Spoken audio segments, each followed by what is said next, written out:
इस वक्त भारत के टीवी चैनलों पर इजराइल, गजा और लेबनान से ज्यादा बाबा सिद्दीकी की चर्चा हो रही है। लेकिन 2 टके का एक भाड़े का गैंगस्टर जेल में बैठकर सत्ता में बैठे बड़े बड़े मठाधीशों को चैलेंज कर रहा है कि आओ, दम है तो रोक कर दिखाओ, रोक सको तो रोक लो। पूरे देश को चैलेंज कर रहा है। तमंचे की नोक पर पूरा का पूरा कानून सिस्टम उसके सामने मुजरा कर रहा है। जिसने वर्दी को रखैल समझ रखा है, जो जेल के भीतर बैठकर अपना पूरा नेटवर्क चला रहा है, गैंग चला रहा है और कह रहा है कि अगर औकात हो तो रोक कर दिखाओ। न मानते हैं तुम्हारे कानून को, नहीं मानते तुम्हारी वर्दी को, नहीं मानते तुम्हारी अदालतों को, नहीं मानते तुम्हारे संविधान को, नहीं मानते तुम्हारे अंबेडकर, तुम्हारे गांधी को, नहीं मानते तुम्हारे भगत सिंह को, नहीं मानते तुम्हारी हुकूमत को। एक अपराधी जेल के भीतर से जेल के बाहर किसी भी शख्स को मरवा सकता है, कत्ल करवा सकता है। उसके हाथ इतने लंबे हैं कि कानून के हाथ भी उसके सामने छोटे हो चुके हैं। महाराष्ट्र की सियासत में कद्दावर मुस्लिम नेता बाबा सिद्दीकी का कत्ल महाराष्ट्र के जंगल राज की पहचान बन चुकी है। बाबा सिद्दीकी का कत्ल करके शहीद करने वाला एक माफिया भारत की तमाम एजेंसियों को मुंह चढ़ा रहा है, उंगलियों पर नचा रहा है, जिसके आगे सत्ता और सिस्टम ठुमके लगाने पर मजबूर है। बाबा सिद्दीकी महाराष्ट्र की सियासत में एक कद्दावर नेता थे, जिन्हें बॉलीवुड से लेकर सड़क पर चलने वाले आम इंसान के बीच में गहरी पैठ थी। अजीत पवार की एनसीपी महाराष्ट्र की सत्ता में एक भागीदार है और एक सत्ताधारी दल के नेता को भारी भरकम सुरक्षा मिलने के बाद भी अगर मार दिया गया है तो इसे गुंडे बदमाशों के जरिए अंजाम दिया जाने वाला कोई कत्ल नहीं कहा जा सकता, या फिर इसका मालिक कोई और ही है। लेकिन उनके कत्ल ने इतना तो समझा दिया कि जितनी भी हत्याएं हो रही हैं, तमाम कत्ल वर्दी वालों की मौजूदगी में हो रही है। सबसे गौर करने वाली बात यह है कि एक के बाद एक मुस्लिम क़यादतों को खत्म किया जा रहा है।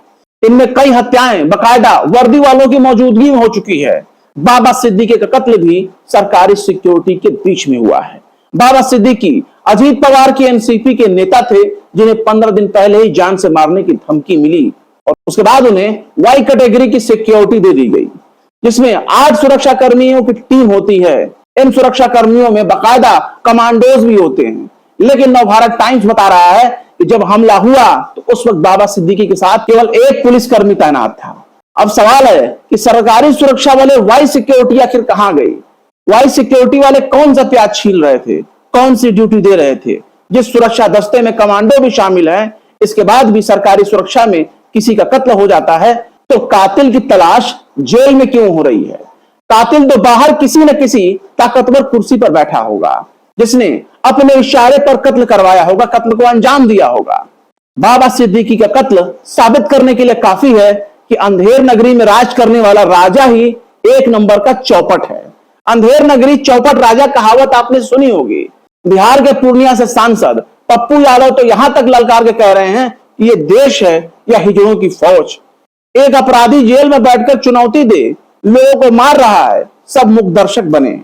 कभी मूसेवाला, कभी करनी सेना का मुखिया, अब एक उद्योगपति राजनेता को मरवा डाला। पप्पू यादव चुनौती देते हुए कहते हैं कि कानून अनुमति दे तो 24 घंटे में लॉरेंस बिश्नोई जैसे 2 टके के अपराधी के पूरे नेटवर्क को खत्म कर दूंगा। वहीं उद्धव ठाकरे की शिवसेना नेता प्रियंका चतुर्वेदी कहती हैं कि गुजरात की साबरमती जेल में बंद एक शख्स मुंबई में लगातार धमकी दे रहा है और कत्ल की सुपारी दे रहा है। हमारी मुंबई पुलिस कभी इतनी बेबस और लाचार नहीं थी जितनी कि सूबे के मुख्यमंत्री के तौर पर सेवा दे रहे इस गुजराती जोड़े के कंट्रोल में हो गई। कांग्रेस की प्रवक्ता सुप्रिया श्नेट कहती हैं कि 6 महीने पहले लॉरेंस बिश्नोई ने शूटरों ने सलमान खान के घर पर गोलियां चलाई थी। तब सीएम शिंदे ने बिश्नोई को खत्म करने की डींग हाँकी थी। 6 महीने बाद बिश्नोई ने जेल में रहकर इतना बड़ा कांड कर दिया, मुख्यमंत्री शिंदे के खोखले दावे धरे रह गए। वहीं कांग्रेस के प्रवक्ता सुरेंद्र राजपूत कहते हैं कि अगर बाबा सिद्दीकी की हत्या लॉरेंस ने कराई है तो गृह मंत्री अमित शाह इस्तीफा दें। मोदी सरकार में कोई अपराधी इतना ताकतवर बन सकता है कि गुजरात की जेल में बैठकर जिसको चाहे और जब चाहे हत्या करवा दे? क्या इतनी कमजोर हो गई है मोदी सरकार, या ये प्रयोग है? वही पत्रकार अनिल लिखते हैं कि सिद्धू मूसेवाला सुखदेव सिंह गोगामरी और अब बाबा सिद्दीकी। लॉरेंस बिश्नोई एक के बाद एक हाई प्रोफाइल हत्याएं कर रहा है, लेकिन सरकार है कि उसका नेटवर्क ध्वस्त नहीं कर पा रही है। वो सवाल उठाते हैं कि गुजरात की साबरमती जेल में बंद लॉरेंस बिश्नोई कैसे अपना गैंग ऑपरेट कर पा रहा है। जेल में उसके पास कौन सा संचार का माध्यम है जो वो आसानी से धमकी और एक्सटॉर्शन का खेल जारी रखे हुए हैं। जाहिर है बिना किसी बहुत बड़े आदमी के संरक्षण के जेल से ये सब संभव नहीं है। कौन है जो बिश्नोई का गॉडफादर बना हुआ है? मूसावाले के बाद बिश्नोई ने बाबा सिद्दीकी के रूप में सबसे बड़ा कांड कर दिया। मुंबई की बिल्डर लॉबी और बॉलीवुड सहमा हुआ है। एक्सपर्ट का कहना है कि अब मुंबई में किसी की हिम्मत नहीं है जो लॉरेंस बिश्नोई के मांगने पर एक्सटॉर्शन देने से मना कर पाए। वहीं पत्रकार रिजवान हैदर लिखते हैं कि अगस्त में लॉरेंस बिश्नोई गुजरात जेल में पाकिस्तानी आतंकवादी शहजाद भट्टी को फोन पर ईद की मुबारकबाद देता है। कुछ लोगों ने इसे सिर्फ सलमान खान से नफरत की वजह से उसे अपना बाप बना लिया। सच्चाई यह है कि जो भी इसका समर्थन कर रहा है वह खुद भी आतंकवादी है। ठीक इसी तरह से कांग्रेस की प्रवक्ता रागिनी नायक ने प्रेस कॉन्फ्रेंस कर बाबा सिद्दीकी के कत्ल पर सवाल उठाया जो बेहद गंभीर है। वो कहती हैं कि बाबा सिद्दीकी जी को सरेआम कत्ल करके मौत के घाट उतार दिया गया। ये बात किसी सुनसान बीहड़ की नहीं बल्कि मुंबई के बांद्रा की है। बाबा सिद्दीकी जी 3 बार विधायक और मंत्री थे। उन्हें वाई लेवल की सिक्योरिटी मिली हुई, इसके बावजूद उनकी हत्या कर दी गई। ऐसे में सवाल है कि अगर देश के वाई लेवल सिक्योरिटी से लैस शख्स के साथ ऐसा हो सकता है तो आम आदमी का क्या होगा। और रागिनी नायक कहती हैं कि आज महाराष्ट्र की महायुति सरकार में हर शख्स डर के साए में जी रहा है। डबल इंजन सरकार का दावा करने वाले गृह मंत्री खामोश हैं। पर सवाल उठना तो जायज है। लॉरेंस तो बड़े से तालाब की एक छोटी सी मछली मात्र है जो किसी बड़े मगरमच्छ के इशारे पर इस तरह की वारदात को अंजाम दे रहा है। लेकिन सबसे गौर करने वाली बात यह है कि बाबा सिद्दीकी को वाई कैटेगरी की सिक्योरिटी मिली हुई थी, जिसमें कमांडो समेत 8 सुरक्षा कर्मियों का एक पूरा दस्ता होता है जो 8-8 घंटे की ड्यूटी देता है। बाकायदा नवभारत टाइम्स ने बताया है कि हत्या के वक्त केवल एक कांस्टेबल मौजूद था।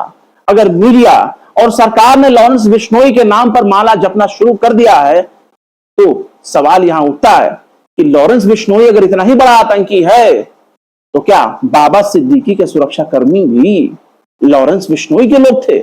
आखिर ये लोग कहां गायब हो गए? ये लोग कहां थे? ये सवाल बहुत ही गंभीर है जिसका जवाब न मिलना ही किसी बड़ी साजिश की तरफ इशारा करता है। फिलहाल इस खबर में बस इतना ही। ये वीडियो आपको कैसा लगा कमेंट बॉक्स में जरूर बताएं। वीडियो अगर समझ में आए तो अपने यार दोस्तों को भी शेयर करें, दूसरों को भी जागरूक करें। और बेबाक निष्पक्ष स्वतंत्र पत्रकारिता को सपोर्ट करने के लिए आप हमारे चैनल टाइम्स मेल को जरूर से जरूर सब्सक्राइब करें और हाँ, बेल आइकन का घंटी वाला बटन दबाना बिल्कुल ना भूलें ताकि हमारे चैनल पर आने वाले नए वीडियो की नोटिफिकेशन आपको फौरन ही मिल जाए। फिर मिलते हैं किसी और वीडियो में एक नई खबर के साथ। शम्स तबरेज को दीजिए इजाजत। जय हिंद। अगर अभी तक आपने हमारे चैनल टाइम्स मेल को सब्सक्राइब नहीं किया है तो जल्दी से सब्सक्राइब कर दें और बेल आइकन भी प्रेस कर दें।